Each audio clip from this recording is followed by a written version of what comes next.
इन्होंने इसकी property mortgage कर दी है। अब इसके बाद क्या होता है, इसमें दुनिया भर की इन्होंने शर्तें लगा रखी है, जिसमें कि life insurance, property insurance, health insurance. इन्होंने इसका 18,500 रुपये इसका ये काट रखा है। मजेदार चीज क्या है कि इन्होंने इसको सिर्फ 1,18,500 रुपये का लोन डिस्पर्स किया, जिसमें से इनके सारे चार्जेस लगा के 38,994 रुपये चार्जेस बताइए। चार्जेस इन्होंने प्रोसेस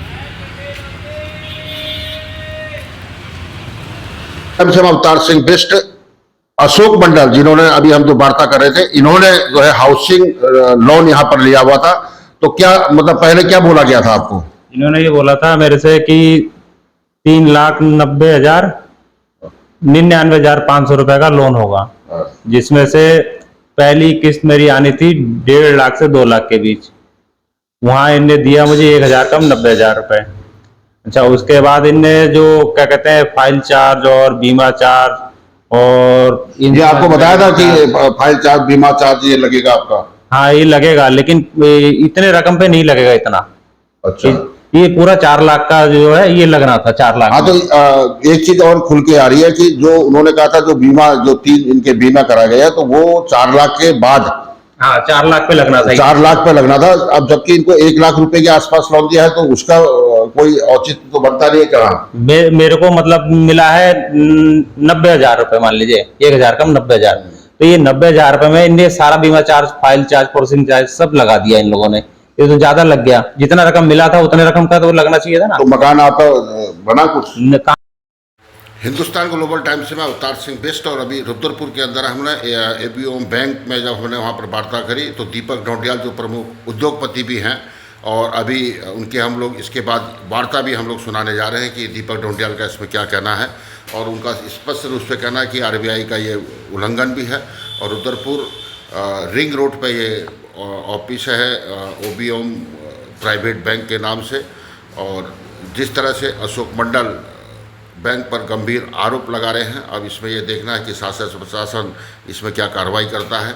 और ऐसे कई अनगिनत लोग, जब हमने हिंदुस्तान ग्लोबल टाइम्स के द्वारा जब हम लोग वहाँ पर गए, तो कई लोग इसी तरह की अपनी अपनी समस्याओं को लेकर बैंक अधिकारी से वार्ता कर रहे थे। बैंक अधिकारी के द्वारा हर किसी को गोल मोल जवाब दिया जा रहा था।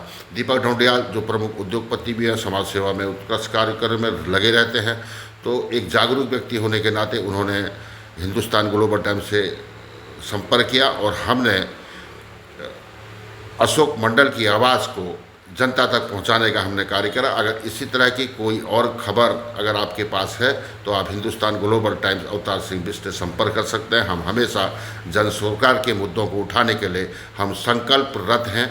और आगे दीपक ढोंडियाल ने क्या कुछ कहा, आप बने रहेंगे हिंदुस्तान ग्लोबल टाइम्स के साथ में।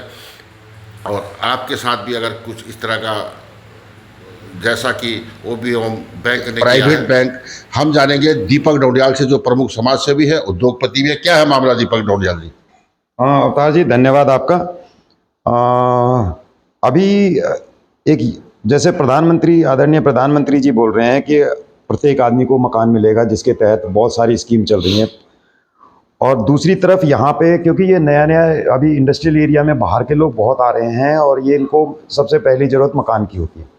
अब मकान के लिए ये इनको ट्रैप कर रही हैं। कई सारे यहाँ पे प्राइवेट बैंकर्स आ गए हैं, जो कि शायद दिल्ली, बॉम्बे वगैरह से चल रहे हैं। इसमें एक कंपनी है एवीओम करके, इसके पास ये सज्जन जाते हैं अपना लोन लेने के लिए। लोन लेने में इन्होंने इसका 3,99,500 रुपये का लोन सेंक्शन किया। लोन सेंक्शन करने के बाद इन्होंने इसकी प्रॉपर्टी मॉर्गेज कर दी। अब मजेदार चीज क्या है कि 3,99,500 रुपये के लोन में से मात्र इस आदमी को 1,18,500 रुपये दिया गया, और जिसमें से कि कुल 38,994 रुपये इन्होंने चार्जेस काटे। चार्जेस क्या है? चार्जेस 12,964 रुपये प्रोसेसिंग फीस है, 5,500 रुपये लीगल फीस है, 1,180 रुपये इन्होंने लोन अकाउंट मेंटेनेंस का दिया है, 500 रुपये एस्टिमेट का दिया है, 290 रुपये प्री EMI करके दिया, और उसके बाद 18,500 रुपये की इन्होंने इसकी इंश्योरेंस कर दी। इस इंश्योरेंस में इसकी लाइफ इंश्योरेंस का काटा है 13,000 रुपये, प्रॉपर्टी इंश्योरेंस 1,000 रुपये, हॉस्पिटल इंश्योरेंस 4500 रुपये। इंश्योरेंस के कागज मिले इनको अभी? और मजेदार चीज क्या है कि 1 साल होने को आया है, और इनको अभी तक, जब इनके पास जा रहे हैं कि भाई इस पॉलिसी के, हमको पॉलिसी का बॉन्ड तो दे दो, इनके पास बॉन्ड अवेलेबल नहीं है। तो इसका मतलब ये है कि जब आदमी का आपने इंश्योरेंस किया और इनके पास जब बॉन्ड नहीं है, खुदा न खास्ता इनके साथ कुछ हादसा हो जाता, तो ये तो कहीं क्लेम ही नहीं लेते, और इन्होंने इसके खाते में से काट दिए। अब आप रेशो देखिए ना, 1,18,000 रुपए का लोन दिया है, जिसमें से 38,994 रुपए इनके चार्जेस हैं, तो हकीकत में तो इस बेचारे को लोन 79,506 रुपए मिला है।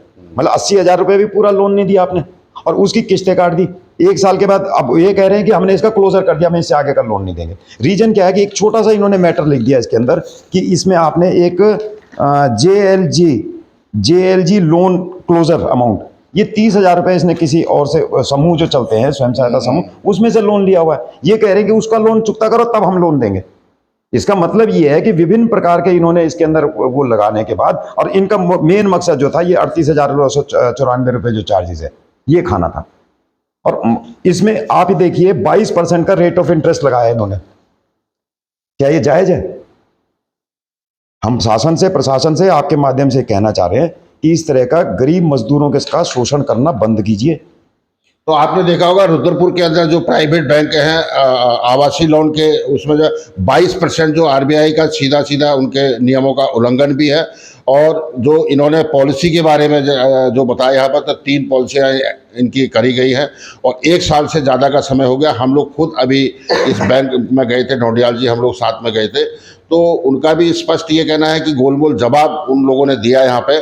तो कहीं ना कहीं से ये बिल्कुल जांच का विषय है, आरबीआई का उल्लंघन है। और यहाँ पर जो अशिक्षित और जो लेबर क्लास जो व्यक्ति है, जो किसी तरह से अपना घर बनाना चाहते हैं, छत बनाना चाहते हैं, तो उसको प्रबोधन देने के बाद मेंटेनेंस के नाम पे आपने देखा होगा 38,000 रुपये इनके काट लिए गए, जिसमें दुनिया भर के इंश्योरेंस भी है, उसकी कोई प्रतिलिपि नहीं है। तो शासन प्रशासन को भी चाहिए इसमें जांच भी होनी चाहिए। और क्या कहना चाहेंगे साहब इसमें?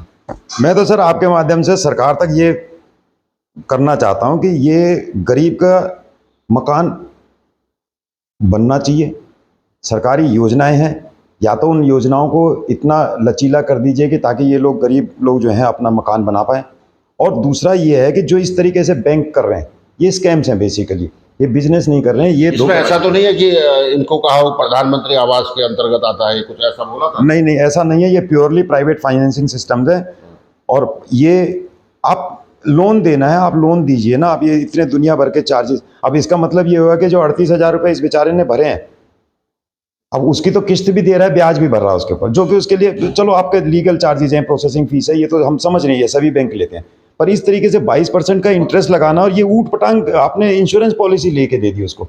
अब अगर इसके घर में इसने हॉस्पिटल इंश्योरेंस किया, अब इसके हमें तो पता भी नहीं कि किसका इंश्योरेंस हुआ ये। अब जब इसका इंश्योरेंस हुआ, अभी इसकी वाइफ का ट्रीटमेंट हुआ, इसने 10,000 रुपये वहाँ पे दिए। अगर इसे ये पता होता कि मेरा हॉस्पिटल इंश्योरेंस का मेरा कार्ड है, तो कम से कम इसके वो पैसे बचते, अगर आपने करा ही था। अच्छा, तो क्या ये नहीं था कि ये टाइम पे जब आपने लोन किया तो उस गरीब